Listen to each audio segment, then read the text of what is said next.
This is the Koenigsegg CC850 in Need for Speed World, and this is the Koenigsegg CC850 in Asphalt Legends Unite. And I can't drive any of them, like any of them. Let me explain.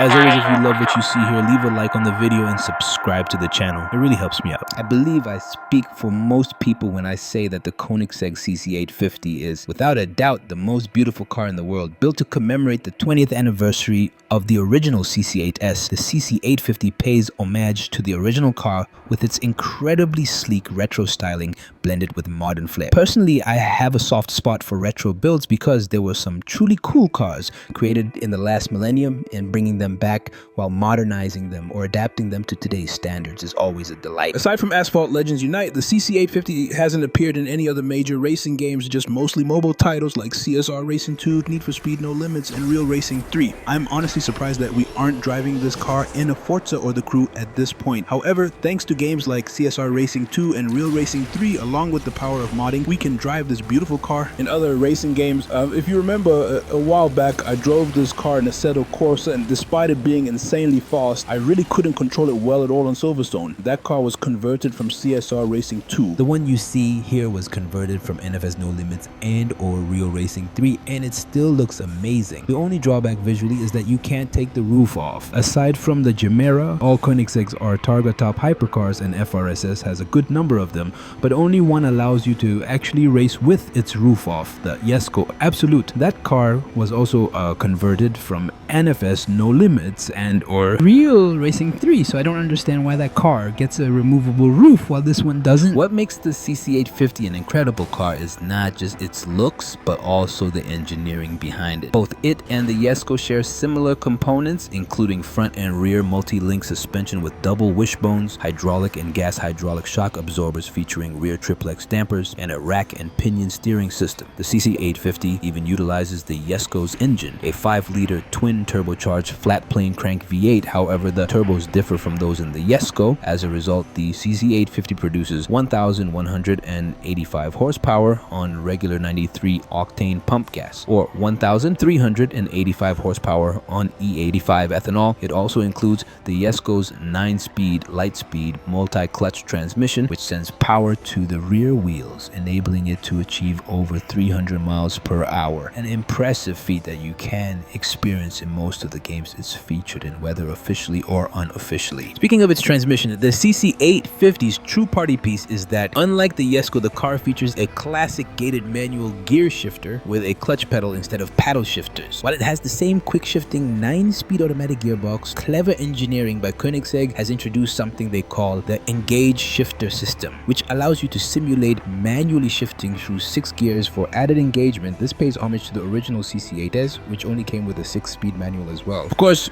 those features aren't simulated in the games where this car appears. Even the guys at FRSS have their version of the car setup similarly to the 9-speed automatic, even though the game itself doesn't allow for more than 7 gears in a car. In Need for Speed World, the CC850 is incredibly fast. The Spark server features a good number of cars capable of hitting over 300 miles per hour, and this is one of them, topping out at around 320 miles per hour or more. I never really managed to max it out myself. It also boasts very quick acceleration and pretty strong nitrous, which is what you would expect from a Koenigsegg in this game. The big drawback with this car is its handling. It's not terrible, but it is somewhat unpredictable. It isn't as docile as the other racing machines that rank higher than it on leaderboards. The CC850 has a very strange handling behavior where it doesn't know when to grip or oversteer, making it inconsistent in corners. 1 minute you're oversteering into the corner, the next minute you go full understeer. It isn't necessarily precise. Strangely enough, the car I compare this one to is the Bugatti Veyron Super Sport, which, even though it looks like a Grand Sport Vitesse, it isn't, rest assured. Both cars produce similar amounts of power when filled with regular pump gas, but the CC850 is over 1,000 pounds lighter than the Veyron Super Sport. In this game, however, both cars have similar handling traits, and I thought maybe the Veyron would have a bit of an edge, but let's see what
the CC850 still outperforms the Veyron Super Sport and somewhat rivals the Jesko Absolute, which, if I'm honest, just seems strange to me. The Jesko was a bit straightforward, even though it didn't handle as well as you'd expect. But the CC850, as beautiful as it is, was much more unpredictable. Can you imagine that? We carry that unpredictability to Asphalt Legends Unite, where this car has been in the game since it was called Asphalt 9 Legends. The CC850 was originally part of a Drive Syndicate special event, and we know how those events go. The last Drive Syndicate was the most generous one yet, featuring cars that long-term players would have already unlocked and starred up, unlike the one before it, which included a bunch of new cars and a whole lot of expenses. In the last update, however, the devs were ever so gracious and gave us a generous special event for this very car. Other than a few support cars that I didn't have maxed in my garage, primarily the Pagani Huayra R, which is at 4 stars at the time you're watching this, and the Rimac Concept S, which I haven't even unlocked yet, I was able to fully star up and gold max the CC850. This means that after a long time, I finally have a car that I can use for Elite S races. There are, however, 2 issues that I have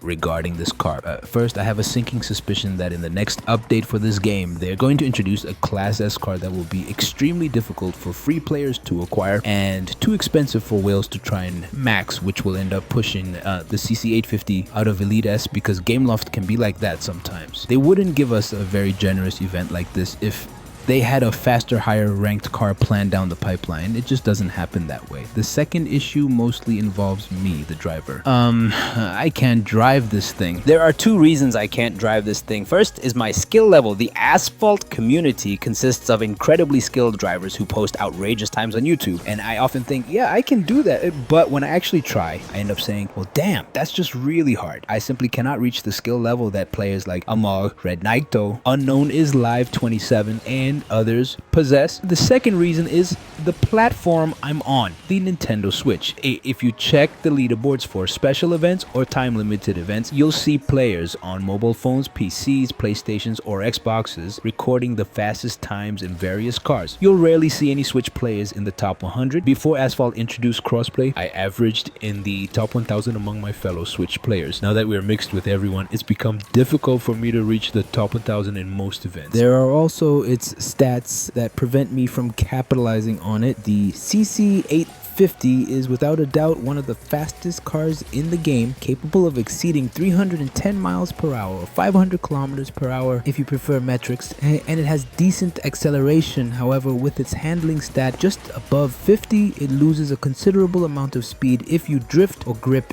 it normally, despite being really floaty. Then there's its nitrous, which is atrocious, though it's a common theme among high-end Class S cars not to use much nitrous, as cars like these are already fast enough. So unless you get good practice with cars like these, they'll be a handful for you, just as they are for me at this point. But I have to give it a try, right? So here's me comparing it to some Class S Gold Max cars that I have: the Tuatara, the Chiron Pro Sport, and the Speedtail on 2 different tracks: 1000 Minarets and Straights and Hairpins.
So even though the CC850 came out on top in both tests, I still have a long way to go before I truly master this car. Maybe that means buying the Switch 2 for better game performance, but finding one will be tough this early in the summer. Still, we'll see where things lead. That's all I have for you today. If you liked what you saw or have any tips and tricks on how I can handle this beast on the Switch, comment them down below. Also, don't forget to like the video and subscribe to the channel to see me mess up even more cars in this game. Until then, I'll see you all later.